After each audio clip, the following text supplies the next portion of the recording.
ఇటీవలే ప్రభాస్ హీరోగా నటించిన కల్కి 2989 ఏడి చిత్రం విడుదలైంది. ఈ నేపథ్యంలో కల్కి ఎవరు, తనకు ఉండే శక్తులేంటి, అసలు ఆ పేరెలా వచ్చిందనే ఆసక్తికరమైన విషయాలను ఇప్పుడు తెలుసుకుందాం. హిందూ పురాణాల ప్రకారం విష్ణుమూర్తి దశావతారాల్లో చివరి అవతారాన్ని కల్కి అవతారంగా పరిగణిస్తారు. కల్కి అవతారాన్ని పూజించడం వల్ల శత్రువుల నుండి విముక్తి లభిస్తుందని శాస్త్రాల ద్వారా తెలుస్తోంది. కలియుగం ముగింపులో పాపం అనేది విపరీతంగా పెరిగిపోతుంది. మతం పేరుతో కపటత్వం మాటున చాలా చోట్ల ప్రతిష్టంభన నెలకొంటుంది. ఆ సమయంలో కల్కి భగవానుడు అవతరిస్తాడు. ఇదిలా ఉండగా నాగ్ అశ్విన్ దర్శకత్వంలో ప్రభాస్ హీరోగా నటించిన కల్కి 2898 ఏడి చిత్రం విడుదలైంది. ఈ నేపథ్యంలో కల్కి అంటే ఎవరు, కలియుగాంతంలోనే తన దర్శనం కలుగుతుందా, అసలు కలియుగం అంతమవడానికి ముందు ఎలాంటి సంకేతాలు కనిపిస్తాయనే విషయాలను ఇప్పుడు తెలుసుకుందాం. పురాణాల ప్రకారం మన దేశంలోని ఉత్తరప్రదేశ్ రాష్ట్రంలోని మోర్దాబాద్ సమీపంలోని సంబాల్ గ్రామంలో కల్కి భగవంతుడు జన్మించాడు. తన సోదరులందరూ దేవతల అవతారాలుగా ఉంటారు. వీరు ధర్మాన్ని పునఃస్థాపించడంలో తనకు సహాయం చేస్తారు. కల్కి తండ్రి కలియుగంలో విష్ణువు యొక్క గొప్ప భక్తుడు. తనకు వేదాలు పురాణాల గురించి పూర్తిగా అవగాహన ఉంటుంది. కల్కి తండ్రి పేరు విష్ణుయాష్, తల్లి పేరు సుమతి. కల్కి దేవుడికి ఇద్దరు భార్యలు ఉంటారు. తొలి భార్య లక్ష్మీ రూపం పద్మ, రెండో భార్య వైష్ణవి శక్తి రూపం. వైష్ణవి అంటే తల్లి వైష్ణోదేవి రామావతార కాలం నుంచి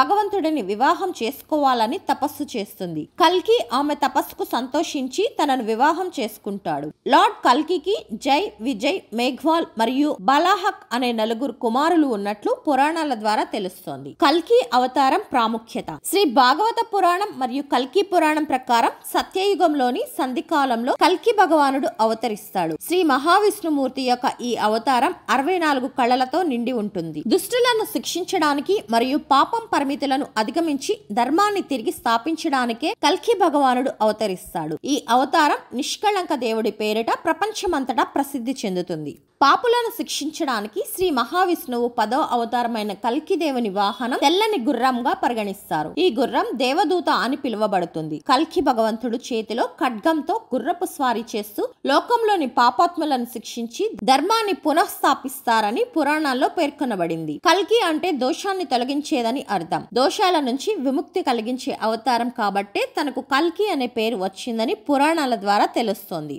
కలియుగంలో భాగవతం, విష్ణు పురాణం, బ్రహ్మ వైవర్త పురాణాల ప్రకారం కలియుగం అంతమయ్యే సమయంలో కొన్ని సంకేతాలు కనిపిస్తాయి. కలియుగంలో ప్రతి ఒక్క మనిషి ఏదో ఒక రోగంతో బాధపడుతుంటాడు. నాణ్యమైన ఆహారం లభించదు. కల్తీ ఆహారమే ఎక్కువగా దొరుకుతుంది. తప్పులు చేసే వారిని కూడా క్షమిస్తారు. సత్యం, ధర్మం, నీతి, నిజాయితీ వంటి మాటలు వినిపించవు. చిన్నారులను, మహిళలను, గోమాతలను కఠినంగా హింసిస్తారు. కన్నవారిని రోడ్డు పాలు చేసి వారు కష్టపడుతున్నా ఏం పట్టనట్లు సంతోషంగా జీవిస్తారు. కుటుంబ వ్యవస్థ అంతా గందరగోళంగా మారుతుంది. కంటికి కనిపించిందే ప్రామాణికం అంటారు. కల్కి ఎప్పుడొస్తాడంటే కనిపించని దేవుడి రూపం గురించి వితండవాదం చేస్తారు. సైన్స్ ఎన్ని కొత్త విషయాలు కనిపెట్టినా అది కేవలం ఒక భాగం మాత్రమే. మిగిలిన భాగమంతా దేవుడే అని గుర్తించలేరు. పదవి కోసం, డబ్బు కోసం మూర్ఖులను నమ్మి ప్రజలు అధికారం ఇస్తారు. దీంతో దొంగలే పాలకులుగా మారతారు. అనవసర పన్నులు విధించి ప్రజల్ని ఇబ్బంది పెడతారు. విద్యార్థులు గురువులను గౌరవించరు. విద్యార్థులను చూసే గురువులు భయపడే పరిస్థితి ఎదురవుతాయి.